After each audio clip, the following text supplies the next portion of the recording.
자, 우리 인사합시다. 은혜 받읍시다. 하나님의 은혜가 우리 가운데 충만하게 되기를 주의 이름으로 축원합니다. 우리는 전능하신 하나님 아버지를 믿고 있습니다. 우리는 예수님을 우리의 구원자요 주님으로 믿고 있습니다. 우리는 우리와 함께 하시며 우리를 도우시는 성령 하나님을 믿고 있습니다. 하나님을 믿고 있는데 여러분 다 믿기 때문에 이 자리에 온 줄 압니다. 자, 그럼 한번 생각해 보십시다. 하나님을 믿는 신앙생활이라는 것이 무엇이라고 생각을 하십니까? 주일날 교회에 출석하는 것, 즉 예배에 참여하는 것일까요? 네, 맞습니다. 주일에 예배에 참석하는 것 신앙생활 맞습니다. 그러나 예배에 참석하는 것이 신앙생활의 전부는 아니라는 것이죠. 교회에 출석하는 것이 신앙생활의 전부가 아니라는 겁니다. 예배에 참석하고 교회에 출석하는 것이 우리는 신앙생활의 전부인 것처럼 생각하는데 그렇지 않다는 겁니다. 신앙생활은 하나님을 예배하는 것뿐만 아니라 삶의 모든 영역에서, 삶의 모든 상황 속에서 하나님을 의지하고 하나님을 기대하며 살아가는 것이 신앙생활입니다.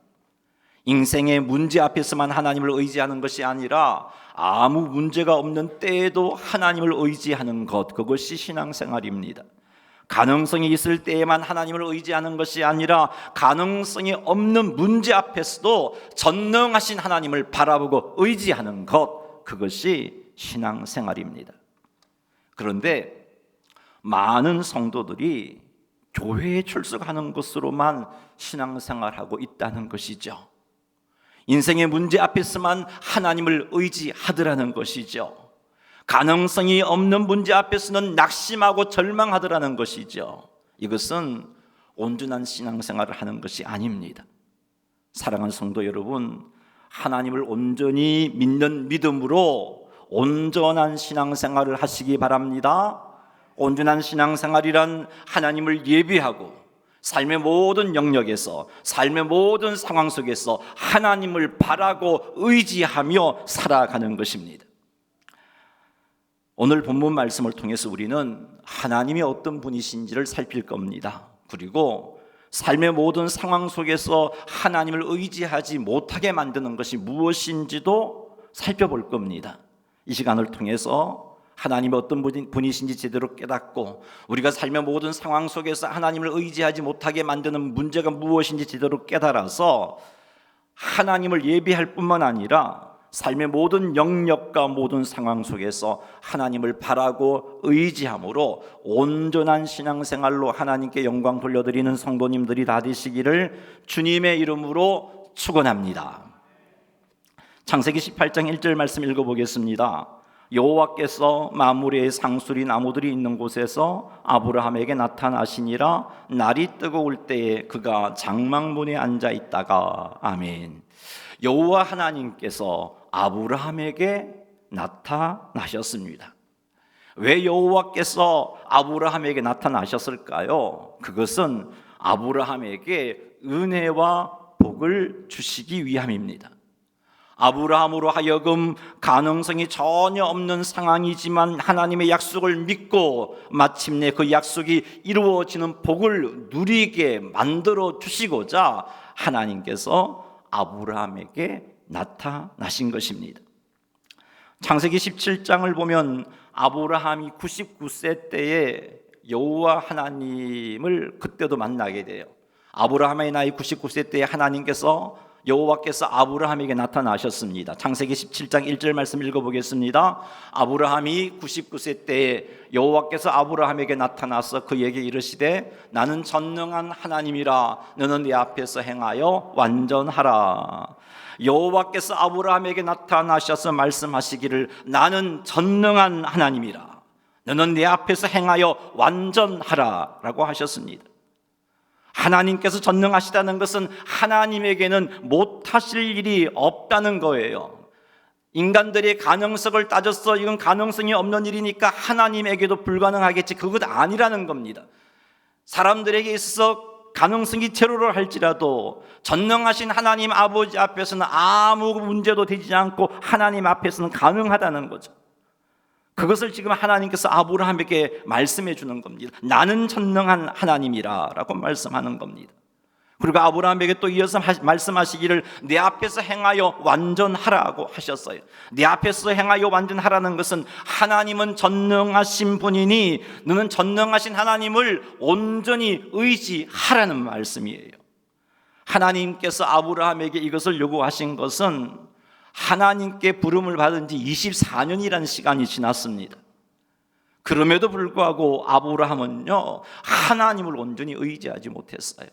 아브라함은 하나님의 약속을 붙잡지 못했어요. 그리고 스스로 타협해버리고 이제는 하나님이 내게 자식을 준다고 그랬는데 내 나이가 벌써 99세 거의 100세가 되었고 이런 상황에서 무슨 아들을 얻겠어? 이스마엘이나 데리고 잘 살아야지, 그렇게 생각하고 있는 때였습니다. 나는 전능한 하나님이라 너는 내 앞에서 행하여 완전하라고 말씀하신 뒤에 하나님이 아브람의 이름을 아브라함이라고 고쳐주십니다. 그리고 아브라함을 여러 민족의 아버지가 되게 하시겠다라고 하나님이 약속하셨습니다.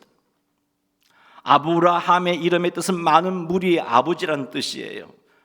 아브람의 이름을 아브라함으로 고치면서 하나님께서, 전능하신 하나님께서 그 일을 하시겠다라고 말씀하는 겁니다. 그리고 하나님께서 아브라함의 아내 사라의 이름을 사라라고 고쳐주셨어요. 그리고 말씀하시기를 사라에게 복을 주어 아들을 낳게 할 것이며 사라가 여러 민족의 어머니가 되게 할 것이라고 전능하신 하나님께서 아브라함에게 약속하셨습니다. 그런데 하나님의 부름을 받은 지 24년이라는 시간이 지났음에도 불구하고 군데군데 나타나셔서 하나님께서 아브라함의 믿음을 붙잡아 주시고 다독여 주셨음에도 불구하고 하나님의 이 약속의 말씀을 들었던 아브라함은 이 약속의 말씀을 믿지를 못했어요. 창세기 17장 17절 말씀 읽어보겠습니다. 아브라함이 엎드려 웃으며 마음속으로 이르되 100세 된 사람이 어찌 자식을 낳을까? 사라는 90세니 어찌 출산하리요 하고, 아브라함은 자녀를 출산한 몸 상태가 아니기 때문에, 즉 사라가 생리가 끝이 나서 아이를 낳을 수 없다는 것을 알았기 때문에 이렇게 하나님의 약속의 말씀을 들을 때 웃었어요. 웃었습니다. 기뻐서 웃었던 게 아니에요. 사라가 아이를 낳는 일이 불가능하다고 생각했기 때문에 하나님의 약속을 믿지 못해서 웃었던 겁니다. 아브라함이 이렇게 반응할 수밖에 없었던 것은 아브라함이 전능하신 하나님의 능력을 바라보지 않고 자신의 늙은 모습만 바라보았기 때문이에요. 자신의 처지와 환경을 바라보았기 때문에 전능하신 하나님의 약속, 전능하신 하나님의 말씀이 허황하다라고 생각을 했던 겁니다. 그래서 웃었어요. 하나님께서 아브라함에게 나는 전능한 하나님이라 너는 네 앞에서 행하여 완전하라고 말씀해 주셨지만 아브라함은 이런 하나님의 말씀보다 자신의 처지와 환경을 더 바라보았습니다. 그래서 전능하신 하나님의 약속을 믿지 못하고 웃었어요. 이 웃음은요, 하나님의 말씀이 허황하다고 생각한 비웃음인 겁니다. 믿음의 조상 아브라함의 모습이 이런 모습이었어요. 이게 17장에 아브라함의 나이 99세 때 일어난 일입니다. 창세기 18장에서 하나님께서 아브라함에게 또 나타나십니다. 하나님께서 아브라함에게 또 나타나신 이유는 이렇게 믿음이 부족한 아브라함의 믿음을 성숙시키기 위함입니다. 믿음이 없는 아브라함을 포기하지 아니하시고 아브라함의 믿음을 온전하게 하시기 위하여 하나님은 아브라함에게 또 찾아오신 것입니다.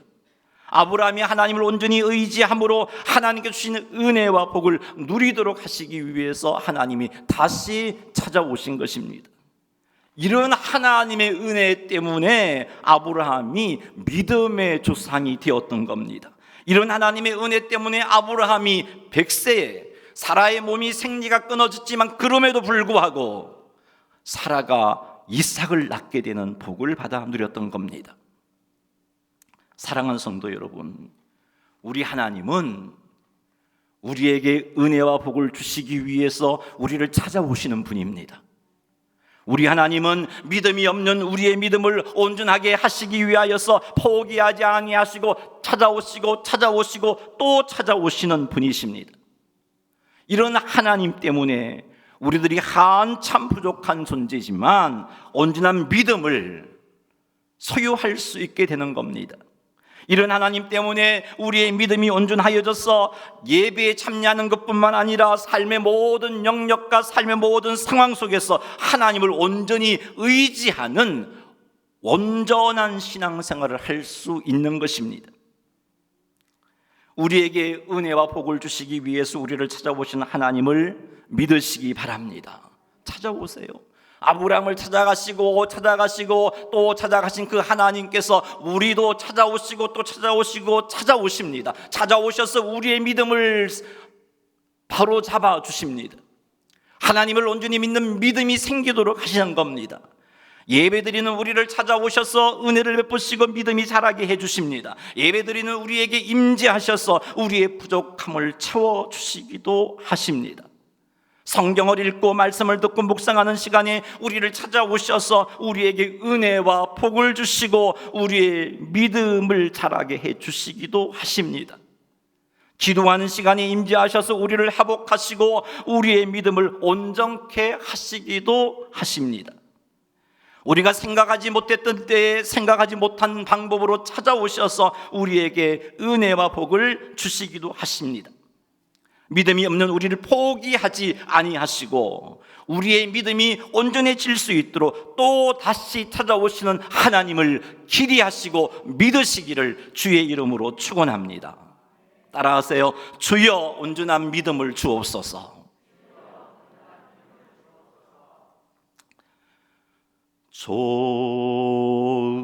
좋으신 하나님, 좋으신 하나님, 참 좋으신 나의 하나님. 부족한 우리들을 찾아보시고 또 찾아오셔서 우리를 바로 세워주시는 하나님이 얼마나 좋으신 분입니까? 그 하나님 때문에 아브라함은 믿음의 조상이 되었던 겁니다. 이렇게 좋으신 우리 하나님은 오늘 이 시간에도 우리를 찾아오셔서 우리를 만나 주실 것이고 하나님의 임재를 경험하게 해 주십니다. 사랑하는 성도 여러분, 오늘 이 시간에도 우리를 찾아오신 하나님의 임재를 경험하시기를 주님의 이름으로 축원합니다. 오늘도 우리의 믿음의 성숙을 위하여 우리에게 은혜와 복을 주시고자 찾아오시는 그 하나님을 이 시간을 통하여서 우리 모두가 만나게 되시기를 주님의 이름으로 축원합니다. 기대하십시오. 여호와 하나님께서 두 명의 천사들과 함께 사람의 모습으로 아브라함에게 나타나셨어요.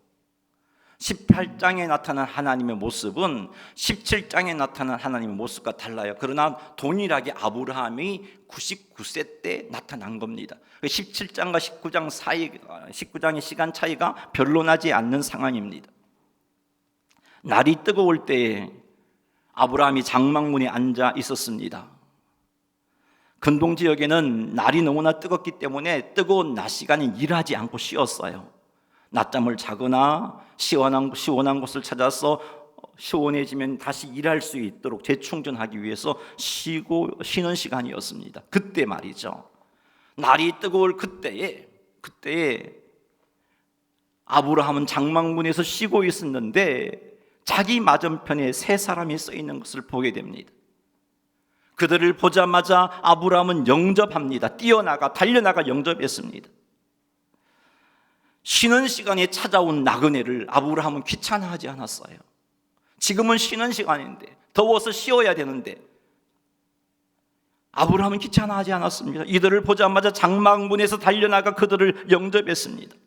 이들을 영접하는 아브라함의 모습을 보면 아브라함은 진심으로 이들을 환영했고 진심으로 이들을 섬기고 있다는 것을 알 수 있습니다. 아브라함이 세 사람을 보고 장막문에서 달려나가 그들을 영접하고 땅에 엎드려 그들에게 절을 합니다. 아브라함은 최고의 예의를 갖추어서 최고의 환영과 존경을 표현했습니다. 뿐만 아닙니다. 고운 가루 세 쌀을 가져다가 떡을 만들어 대접합니다. 18장 6절 말씀 읽어보겠습니다. 아브라함이 급히 장막으로 가서 사라에게 이르되 속히 고운 가루 세 쌀을 가져다가 반죽하여 떡을 만들라 하고, 고운 가루는 귀한 손님을 대접할 때 사용하는 것입니다. 따라서 고운 가루로 떡을 만들어 섬겼다는 것은 아브라함이 나그네를 위해서, 알지 못하는 이들의 면식이 있는 관계도 아니에요. 그냥 지나가는 나그네입니다. 그를 위해서 자신이 갖고 있는 가장 좋은 것으로 대접하고 있습니다. 아브라함이 사용한 고운 가루의 양은 세 스아입니다. 세 스아는 22리터의 양이에요. 고운 가루 22리터는 3명이 먹기에 너무 많은 분량입니다. 아브라함은 3명이 먹기에 이 많은 양의 고운 가루, 귀한 가루를 가지고 떡을 대접했다는 것은 아브라함은 나그네를 대접함에 있어서 풍성하게, 인색하지 않고 풍성하게 대접하는 사람이구나 하는 것을 알 수 있습니다. 아브라함은 기름지고 좋은 송아지를 잡았습니다. 18장 7절 말씀 읽어보겠습니다. 아브라함이 또 가축대 있는 곳으로 달려가서 기름지고 좋은 송아지를 잡아 하인에게 주니 그가 급히 요리한지라. 기름지고 좋은 송아지는 육질이 좋고 연한 어린 수송아지를 말합니다. 새끼 염소 고기를 제공해도 특별한 대우로 여겨지는 당시의 관습을 비추어 볼 때 아브라함이 기름지고 좋은 송아지를 드렸다는 것은 이 나그네에게 최상의 대접을 하고 있다는 것을 알 수 있습니다. 아브라함은 이렇게 정성을 다하여 준비한 음식을 나그네 앞에 차려놓고서 그 옆에서 시중을 들고 있습니다. 8절, 본문 18장 8절 읽어보겠습니다. 아브라함이 엉긴 젖과 우유와 하인이 요리한 송아지를 가져다가 그들 앞에 차려놓고 나무 아래에 모셔 섬에 그들이 먹으니라. 지금 옆에 서서 손님들에게 뭔가 부족한 것이 있으면 채워주려고 그 옆에 서 있는 아브라함의 모습을 보게 됩니다. 아브라함이 그들 옆에 서 있다는 것은 손님의 필요를 즉시 채워 주려고 준비 자세를 갖추고 있다는 거죠. 이것은 아브라함이 지극한 환대와 겸손의 자세를 가지고 나그네를 대접하고 있다는 겁니다. 아브라함이 이렇게 지극정성을 다하여 최고의 것으로 대접한 이유가 뭘까요? 아브라함이 자기를 찾아온 이들이 하나님과 천사라는 것을 알았기 때문일까요? 창세기 18장 3절 한번 읽어보죠. 이르되 내 주여 내가 주께 은혜를 입어 사오면 원하건대 종을 떠나가지 마시옵고, 3절에서 아브라함은 세 사람 중 대표자에게 내 주여라고 부릅니다. 자, 이것을 보면 아브라함은 이들이 하나님과 천사임을 알았고 그래서 이렇게 지극정성으로 대접을 했구나라고 생각할 수 있지만, 그러나 여러분, 내 주여라고 번역한 히브리어 아도나이는 신앙을 가지고 정말 하나님을 향하여 믿음을 고백할 때 주님이라고 사용하는 단어이기도 하지만은, 이 단어는 아내가 남편을 부를 때도 아도나이라고 했습니다. 종이 상전을 부를 때도 아도나이라고 했습니다. 상대방을 지극히 높여 부를 때, 잘 알지는 못하지만 그래도 그를 높이는 예의를 갖추고자 했을 때 그 상대방을 향하여 아도나이라고도 그렇게 사용하는 겁니다. 따라서 3절에서 아브라함이 내 주여라고 한 것만 가지고 아브라함이 이들을 하나님과 천사로 알았다라고 단정할 수 없습니다. 히브리서 13장 2절 말씀 읽어보겠습니다. 손님 대접하기를 잊지 말라. 이로써 부지 중에 천사들을 대접한 이들이 있었느니라. 여러분, 부지 중에 천사들을 대접한 이들이 누구인가요? 구약 성경에 나오는 아브라함과 그의 조카 롯이에요. 이들이 대접했습니다. 이 말씀을 볼 때 여러분, 지금 아브라함은 이 나그네들을 대접함에 있어서 하나님인 줄 모르고 천사인 줄 모르고 열심히 섬기고 있다는 것을 알 수 있습니다. 아브라함이 이들에게 최고의 예의를 갖추고 최고의 환영과 존경을 표현하고 최고의 것으로 섬긴 것은 아브라함이 이들이 하나님과 천사였기 때문에 아니라, 그것을 알았기 때문이 아니라, 이렇게 섬기는 것이, 아브라함이 나그네를 이렇게 섬기는 것이 평소에 아브라함이 섬기는 자세였기 때문입니다. 아브라함은 하나님을 믿는 자로서 그것에 합당하게 살았던 겁니다. 선한 행동은 구원함을 받은 백성에게서 반드시 나타나야 할 행동입니다. 마태복음 5장 16절 말씀 읽어보겠습니다. 이같이 너희 빛이 사람 앞에 비치게 하여 그들로 너희 착한 행실을 보고 하늘에 계신 너희 아버지께 영광을 돌리게 하라. 아멘. 예수님의 말씀입니다. 예수님의 제자들에게 주신 말씀이에요. 구원을 받은 백성들에게 말씀, 성도들에게 주신 말씀, 제자들에게 주신 말씀입니다. 그들에게 무엇을 요구하고 계시나요? 너희 착한 행실을 보고 하늘에 계신 아버지께 영광을 돌리게 하라. 이 말씀은 구원받은 백성들이 삶을 살 때 착한 삶을 살아야 하구나 하는 것을 가르쳐 주시는 말씀입니다.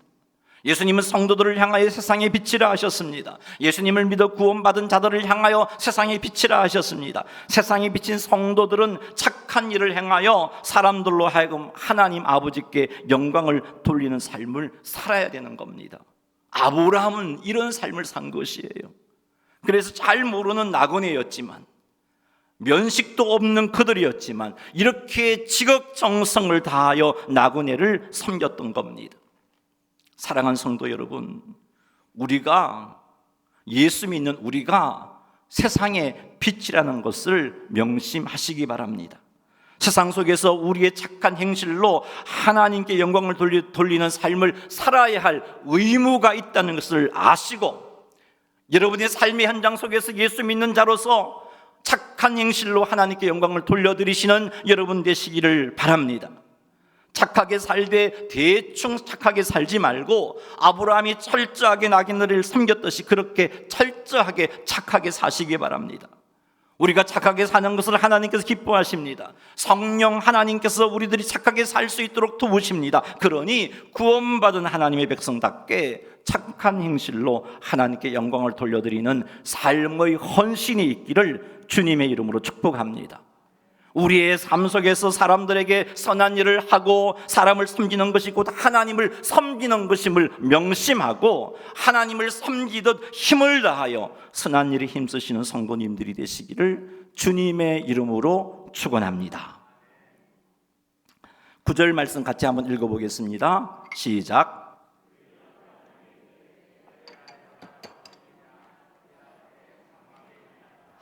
세 사람은 장막 앞에 있는 그 나무 아래 식탁을 차려놓고 아브라함이 세 사람을 대접했어요. 그곳에서 나무 그늘 아래에서 식사를 하고 있었습니다. 식사를 다 마친 후에 그들이 아브라함에게 묻습니다. 내 아내 사라가 어디 있느냐? 내 아내가 어디 있느냐가 아니고 내 아내 사라가 어디 있느냐고 묻는 겁니다. 여러분, 그냥 우리 성경을 읽으니까 아무 생각 없이 읽어 내려갔지만, 여러분, 아브라함이 이 소리를 들었을 때 아브라함은 놀라지 않을 수가 없어요. 왜 그러냐면 이 사람이 자기 아내 이름을 안다는 것이 놀라운 일입니다. 그것도 사라라는 이름을 안다는 것이 놀라운 일이에요. 혹 이 나그네가 길을 오다가 동네 사람들에게 아브라함의 아내 이름을 들었더라면 분명히 동네 사람들은 아브라함의 아내의 이름을 사레라고 가르쳐 주었을 거예요. 사레의 이름이 사라로 바뀐 때가 얼마 되지 않은 때입니다. 그런데 이 사람이 아브라함에게 네 아내 사레가 어디 있느냐 묻는 거예요. 아브라함은 놀라지 않을 수가 없어요. 어떻게 하나님께서 바꾸어 주신 이름 사라라는 이름을 알지? 하나님께서 사례를 사로로 바꿔 주신 지가 얼마 되지 않은 때인데 동네 사람도 잘 모르고 있는데 어떻게 알지? 놀랐어요. 놀란 채로 대답합니다. 장막에 있습니다. 지금 식탁이 어디에 있냐면 장막 앞에 나무 그늘 아래에 있단 말이죠. 이 장막 안에 있다라고 아브라함이 대답했습니다. 그러자 그들 중에 한 사람 여호와입니다. 여호와께서 말씀하십니다. 내년 이맘때에 내 아내 사라에게 아들이 있으리라.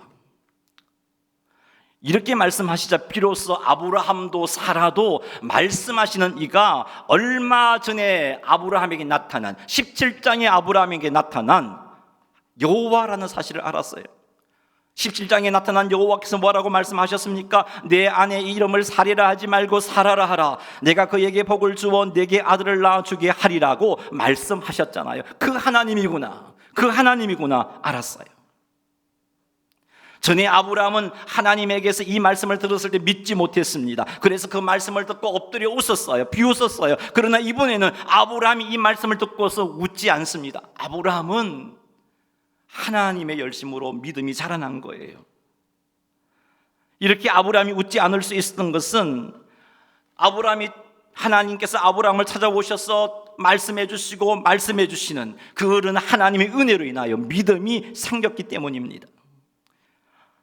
아브라함이 아내 사라는 장막문 뒤에서 그 말씀을 들었어요. 근데 사라는 아직 믿음이 없었습니다. 하나님의 말씀을 듣고서 속으로 웃었어요. 18장 12절 읽어보겠습니다. 사라가 속으로 웃고 이르되 내가 노쇠하였고 내 주인도 늙었으니 내게 무슨 즐거움이 있으리요. 늙어 아이를 낳을 수 없는 몸 상태인데 어찌 아들을 낳을 수 있단 말인가? 말도 되지 않는 말을 한다라고 생각하고 속으로 웃은 겁니다. 전능하신 하나님의 말씀을 사라는 믿지 못했습니다. 전능하신 하나님의 말씀을 믿지 못한 것은 전능하신 하나님의 능력을 바라보지 않고 아브라함과 자신의 늙은 모습만 바라보았기 때문이에요. 무에서 유를 창조하시며 만물과 역사를 주관하시는 전능하신 하나님을 보지 않고 임신이 불가능한 자신의 몸 상태를 보았기 때문입니다. 그래서 웃었어요. 믿지를 못했던 거죠. 사라가 전능하신 하나님의 말씀을 믿지 못하고 비웃는 것을 아신 하나님께서 13절과 14절과 같이 말씀합니다. 속으로 생각했는데 그것도 장막 뒤에서. 근데 하나님은 아셨어요. 그리고는 이렇게 말씀하세요. 13절 14절 읽어보겠습니다. 여호와께서 아브라함에게 이르시되 사라가 왜 웃으며 이러기를 내가 늙었거늘 어떻게 아들을 낳으려 하느냐. 여호와께 능하지 못한 일이 있겠느냐. 기한이 이를 때에 내가 내게로 돌아오리니 사라에게 아들이 있으리라. 아멘. 여호와 하나님께서 아브라함에 말씀하시기를 사라가 왜 웃으며 이러기를 내가 늙었거늘 어떻게 아들을 낳으려 하느냐. 여호와께 능치 못한 일이 있겠느냐. 기한이 이를 때에 사라가 아들을 낳을 것이다 라고 말씀해 주십니다. 아브라함 이렇게 말씀하시는 여호와 하나님으로 인하여 이분이 얼마 전에 자기에게 찾아오셨던 여호와 하나님이라는 것을 확실하게 알게 됩니다. 이렇게 아브라함을 다시 찾아오시고 믿음이 없는 이들에게 말씀해 주시고 약속해 주시는 그런 과정을 통해서 결국은 아브라함도 사라도 하나님의 약속의 말씀을 믿는 믿음을 가지게 됩니다. 그리하여 약속하신 때에, 하나님께서 약속하신 때에 사라는 아들을 낳았고 아브라함은 그 아들의 이름을 하나님께서 일러주신 대로 이삭이라고 부르게 되는 거죠. 사랑하는 성도 여러분, 전능하신 하나님의 약속, 전능하신 하나님의 약속의 말씀, 즉 사라가 아들을 낳을 것이라는 말씀을 듣고 아브라함과 사라가 왜 웃었는지 한번 생각해 봅시다. 왜 웃었나요? 그것은 전능하신 하나님의 말씀을 믿지 못했기 때문입니다. 어찌하여 전능하신 하나님의 말씀을 믿지 못했을까요?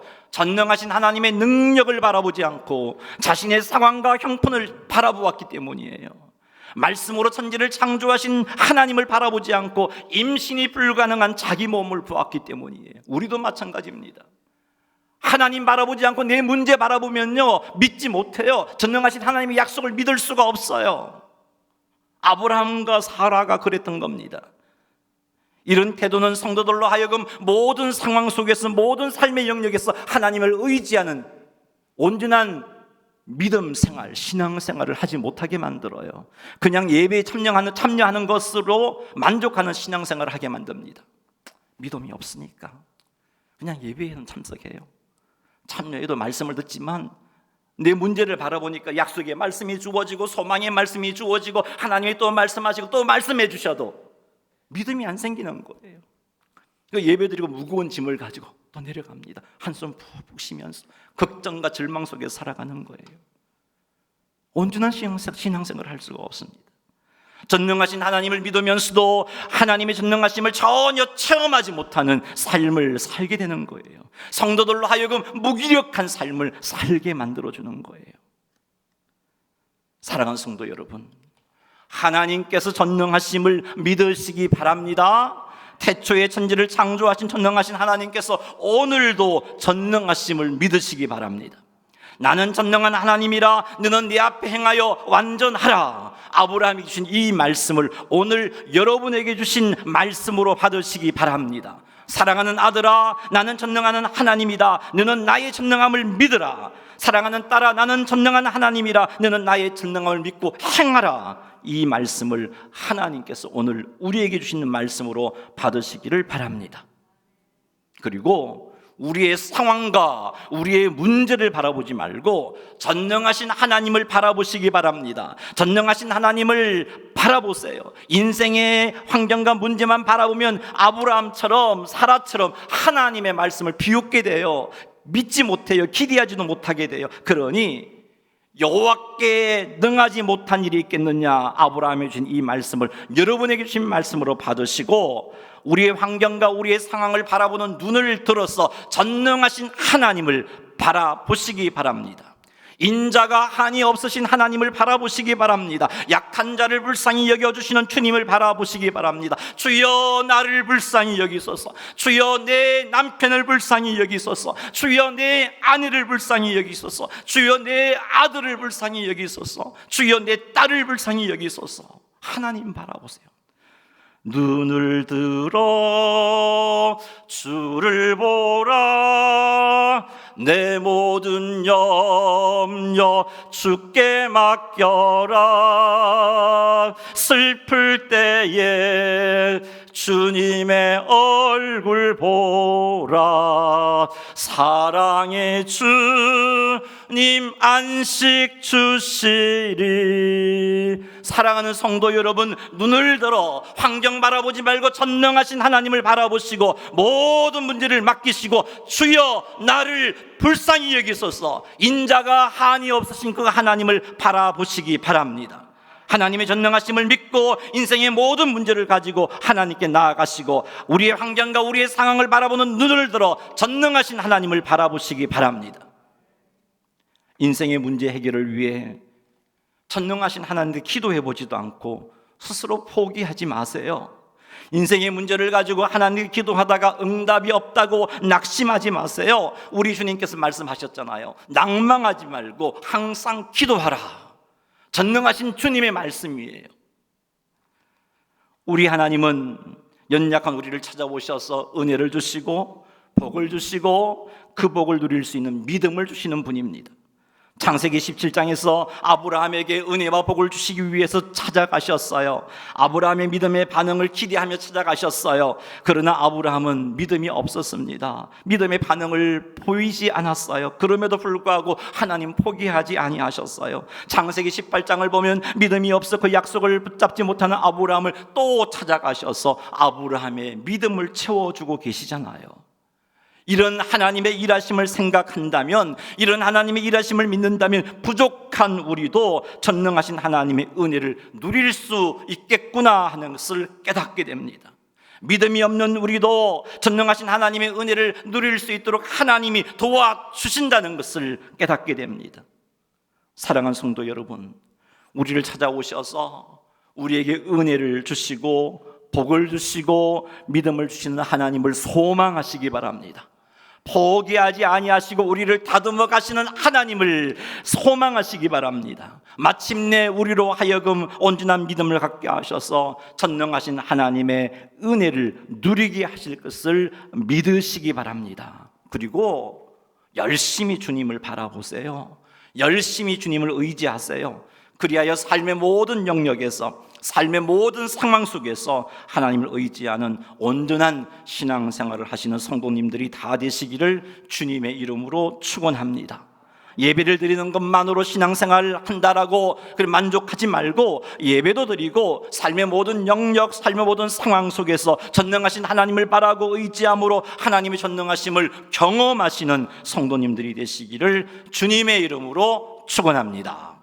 우리 한번 기도하십시다. 나를 찾아오셔서 나의 믿음을 성숙시키시고 다듬으신 하나님의 은혜를 온전히 믿고 기대하게 하소서. 이 제목 가지고 기도합니다. 우리의 믿음이 없음을 불쌍히 여기소서. 이렇게 기도합니다. 문제만 바라보아 낙심하고 절망했던 우리가 눈을 들어 전능하신 하나님을 바라보게 하옵소서. 전능하신 하나님을 믿는 믿음으로 간절히 내 인생의 문제를 하나님께 맡기며 간구하게 하옵소서. 낙심하지 말고 항상 기도하게 하옵소서라고 기도합니다.